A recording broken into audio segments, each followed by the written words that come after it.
जो नमाज अदा करने आए हैं वो यहाँ पर शांति से नमाज अदा कर सके।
आपने दोनों तरफ के व्यवहार को आपने देखा। एक तरफ का व्यवहार कितना शालीन नजर आ रहा है और दूसरे तरफ का व्यवहार जो है वो आपको कितना उग्र, कितना हिंसक नजर आ रहा है।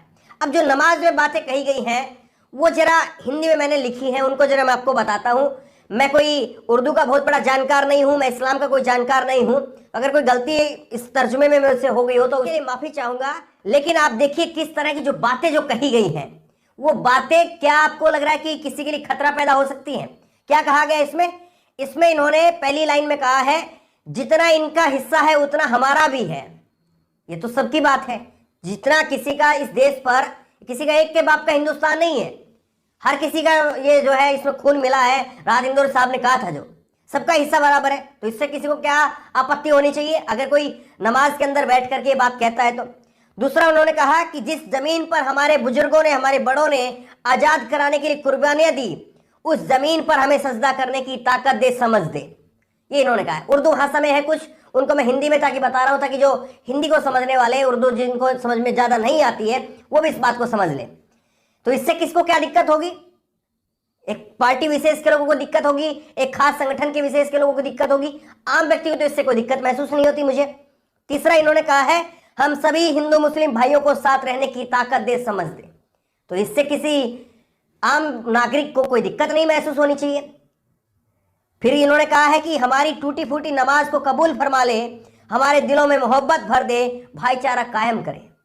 ये अपने अल्लाह से जो है, अपने भगवान से प्रार्थना कर रहे हैं। और मुझे लगता है कि अल्लाह और भगवान, आप कुछ भी कह लीजिए, अगर कोई सही में सही हिंदू भी है तो वो भी अपने मंदिर में जाकर के इसी तरह से कहता होगा, वो इसी तरह से प्रार्थना करता होगा कि मेरा गांव का भाईचारा सलामत रहे, मेरा गांव सलामत रहे, मेरा देश सलामत रहे, मेरा प्रदेश सलामत रहे, मेरे भाईचारे की जय हो। वो यही तो बात कहता है।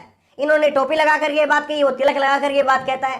पहनावे का फर्क है, बोलचाल का फर्क हो सकता है, लेकिन जो बात ये कह रहे हैं मुझे नहीं लगता कि एक आम व्यक्ति को किसी को आपत्ति हो।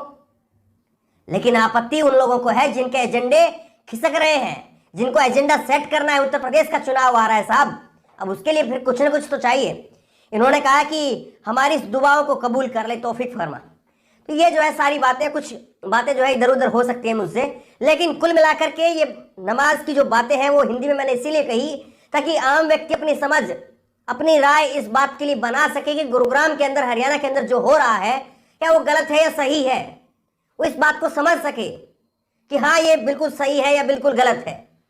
ये जो बातें कही है इनके नमाज में, इन्होंने जितनी बातें आपने सुनी हैं, मुझे नहीं लगता कि वो कोई बातें ऐसी होंगी जो दूसरे समुदाय के लोग, दूसरे धर्म के लोग, दूसरे मजहब के लोग इस बात को नहीं कहते होंगे। बस वो थोड़ा तरीका बदल जाता है, बात वही है, सार वही है, लेकिन एक खास संगठन के लोगों को दिक्कत है। अब देखिए इस पर जो प्रतिक्रिया आई है वो आपको बताते हैं कि किस तरह से जो है लोगों का इस पर क्या कहना है। विनोद कापड़ी है, एक वरिष्ठ पत्रकार हैं, और विनोद कापड़ी ने लिखा है इस पर कि कैसे ये सब कुछ कितना भयावह और विभत्स लगता है। कल्पना कीजिए कि आप प्रार्थना के बीच में हो और पीछे से दंगाई भीड़ आपको लगातार उकसा रही हो। यूपी जीतने के लिए पूरे देश में दंगों की आग को झोंकने की खतरनाक साजिश चल रही है। तारीफ करनी होगी इन नमाजियों के संयम की। तो देखिए किस तरह से बच्चा बच्चा इस बात को समझ रहा है कि पूरा खेल किसके लिए चल रहा है। ये पूरा खेल जो है उत्तर प्रदेश के लिए चल रहा है। और ऐसे में इतने हुड़दंग वाले माहौल में कोई शांति से खड़ा होकर के अपनी नमाज अदा कर रहा है, तो ये वाकई बड़ी बात है। दूसरा ट्वीट क्या है विनोद कापड़ी ने, तकलीफ दे तस्वीर है। बचपन में हमें तो यही सिखाया गया है कि जब भी कोई पूजा इबादत करता है तो उसमें खलल पाप है। ऋषियों के तप में खलल डालने वाले असुरों को तो संहार खुद श्री राम ने किया, पर नरेंद्र मोदी के नए भारत में असुर राम का नाम लेकर डंके की चोट पर खुलेआम अराजकता करते हैं। तो देखिए आप कैसे रामायण में आपने पढ़ा होगा कि खुद राम जी जो हैं वो उनको ऋषि मुनि लेकर के गए थे कि राक्षस आते हैं हमारे जो यज्ञ होते हैं उनमें विघ्न डालने के लिए, और उनका सर्वनाश जो है वो खुद राम ने किया था। और आज उन्हीं का नाम लेकर के ये वही राक्षसों वाले काम कर रहे हैं। वसीम अकरम त्यागी ने लिखा है, असली हिंदू कौन, अच्छा हिंदू कौन? एक हिंदू प्रशासन जिसने मुसलमानों को खुले में नमाज अदा करने की अनुमति दी। एक हिंदू गैंग वह हिंदू प्रशासन की दी हुई अनुमति के खिलाफ प्रदर्शन करता है, नमाज में बाधा डालता है, नमाज के दौरान उग्र नारेबाजी करता है। तो आप तय कर लीजिए कि कौन अच्छा हिंदू है, कौन बुरा हिंदू है। ये सब लोग अपने आप को हिंदू कहते हैं, क्या प्रशासन में वहां पर हिंदू नहीं बैठे हैं क्या, जिन्होंने इसकी अनुमति दी होगी? लेकिन इतनी बात इनको समझ में नहीं आती। सुप्रिया श्रीनेत ने लिखा है, कांग्रेस के एक आला अधिकारी ने एक दिन कहा था कि अगर पुलिस चाहे तो आशिक इश्क करना भूल जाए। ये बात तो सही है, पुलिस की शक्ति के आगे बड़े बड़े कहते हैं कि भूत भी जो है वो नाचने लगता है।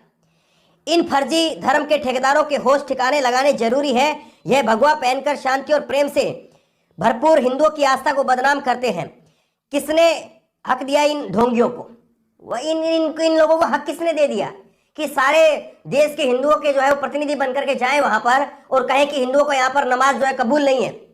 हाँ, हिंदुओं को नमाज से यहाँ पर नफरत नहीं है, नफरत है। किसने ये हक दे दिया इनको?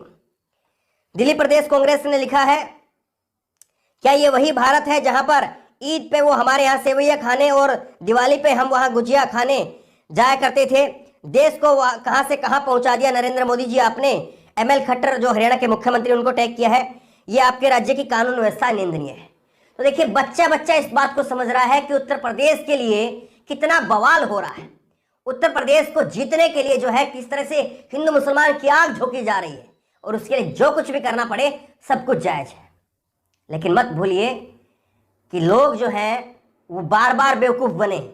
अब एक मुट्ठी भर लोगों को जो है वो जरूर उनको भड़का करके, उनको उग्र प्रदर्शन करके उनको ला सकते हैं, आप इकट्ठा कर सकते हैं, लेकिन पूरे देश को आप बहका पाए, अब उतना जो है वो बात पुरानी हो गई। वो अब उतना वो समय नहीं रहा। अब सोशल मीडिया का समय है, लोग अच्छा बुरा देखते हैं। हम किसी धर्म के खिलाफ कैसे हो सकते हैं? कोई नॉर्मल आदमी किसी धर्म के खिलाफ कैसे हो सकता है? एक आम हिंदुस्तानी की यही राय है। एक आम हिंदुस्तानी को किसी के धर्म से कोई आपत्ति नहीं है। मैं डंके की चोट पर इस बात को कहता हूं। लेकिन कैसे जो है वो हरियाणा को लगातार आग में झोंकने का काम किया जा रहा है। और हरियाणा के नाम पर, हरियाणा तो केवल जो है, हरियाणा के तो कंधे पर बंदूक रखी हुई है, असली निशाना तो उत्तर प्रदेश का चुनाव है। इस बात को बच्चा बच्चा समझ रहा है। लेकिन बहरहाल जिस तरह से इन्होंने यहाँ पर नमाज अदा की है और नमाज में जिस तरह से जो बातें कही हैं, वो बातें कहीं से भी किसी धर्म के लिए, किसी प्रदेश के लिए, किसी देश के लिए खतरनाक साबित तो नहीं होती। कि अगर वो कोई वहाँ पर इकट्ठा होकर के अगर इस तरह की बातें कह रहे हैं तो वो उससे किसी को आपत्ति तो नहीं होनी चाहिए, सिवाय किसी के एजेंडे के। बहरहाल इस खबर को शेयर करिए ताकि जो एक आम हिंदुस्तानी है, आम भारतीय है, एक आम हिंदू है, एक आम नागरिक है, आस्तिक है, नास्तिक है, मुसलमान है, हिंदू है, किसी भी धर्म का है, क्रिश्चियन है, सिख है, ईसाई है, किसी भी धर्म का है, उसको समझ में आ सके कि क्या हो रहा है, क्या नहीं होना चाहिए और किस तरह से किसके इशारे पर हो रहा है, क्यों हो रहा है। ये तमाम सारे जो सवाल हैं वो लोगों के समझ में आ सके और लोग अपनी खुद की राय बना सकें कि हमको इससे कैसे बचना है और इसका इलाज क्या है, लोगों को इलाज का पता चल सके।